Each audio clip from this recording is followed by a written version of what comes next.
Kalau kita bicara apa namanya ya, market ya, pasar ya gitu ya. Sebetulnya kalau kita bicara UKM itu, UKM, koperasi, kita seperti apa namanya, seperti melihat lautan ya, bukan danau, plankton gitu. Itu ada di dalam lautan itu. Begitu juga kalau kita melihat pasar dari UKM, termasuk koperasi di dalamnya, saya melihatnya seperti itu.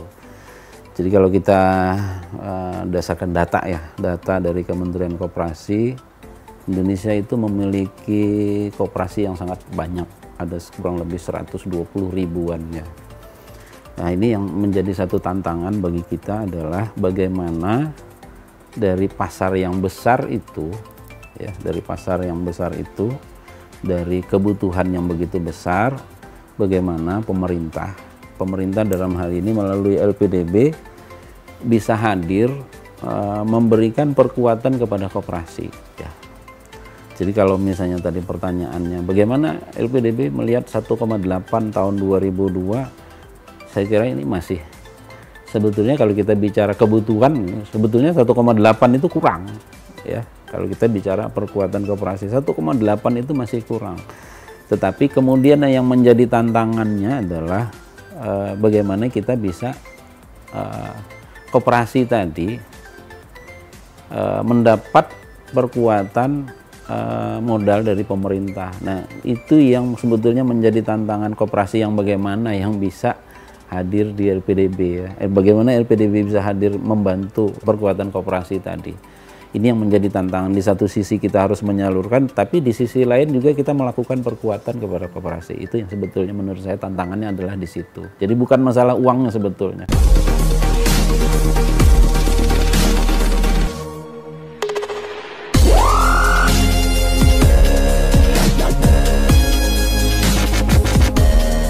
Kita udah 2 tahun ya, 2 tahun mungkin 2 tahun atau 3 tahun ini kita sebetulnya sudah mulai mengembangkan. Walaupun sebetulnya secara sistem kita sudah punya ya, secara sistem kita sudah punya. Tetapi ini menjadi tantangan, lebih menantang lagi ketika masa pandemi ya. Kalau dulu kan kita bisa langsung bertatap muka gitu ya, ketemu dengan koperasi. Nah di masa pandemi ini kita sebetulnya didorong mempercepat menggunakan digitalisasi ya. Kalau kita bicara digitalisasi tadi sebetulnya ada banyak hal yang bisa kita gali dari situ ya. Dengan sudah menggunakan digital tadi, satu secara proses kita akan lebih transparan. Jadi mitra kita itu bisa melihat ini proses yang sudah berjalan sampai di mana ya. Kemudian dari sisi controlling, manajemen juga melihat ini di mana ada apa namanya, di mana permasalahan yang timbul gitu ya. Jadi dari sisi transparansi ini kan lebih bagus. Kemudian dari sisi akuntabilitas, yaitu tadi orang bisa melihat ya. Ketika kita diperiksa pun dari sisi akuntabilitas prosesnya udah kita jalani, oh ya ini walaupun itu proses ya, proses yang berjalan dan itu tidak mudah sebetulnya. Nah yang paling utama sebetulnya dari sisi kita sendiri sebetulnya adalah kita merubah budaya kerja. Ini yang tantangan kita terbesar sebetulnya, merubah budaya kerja kita yang tadinya menggunakan manual, sekarang semua tersistem gitu. Jadi yang paling utama kalau menurut saya digitalisasi itu adalah bagaimana kita merubah budaya kerja. Kalau akuntabilitas itu kan semua bisa ditampilkan ya, efisiensi, akuntabilitas.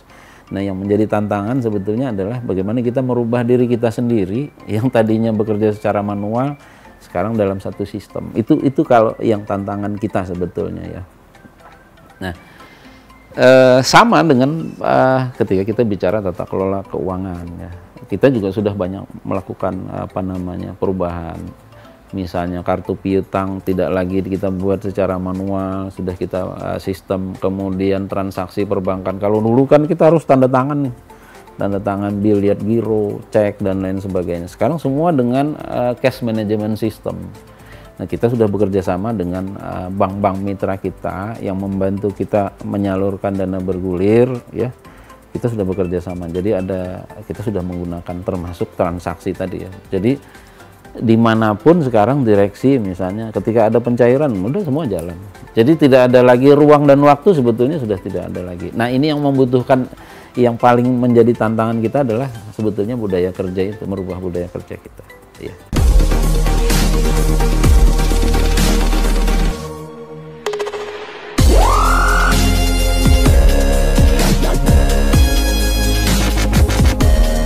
Kalau tahun ini kan 1,8 ya, target kita tahun 2002 ini kan 1,8.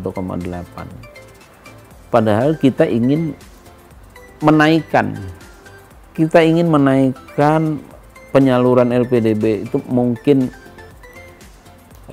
malah ada rencana itu sampai tahun 2024-2025 itu mungkin di atas 5 gitu.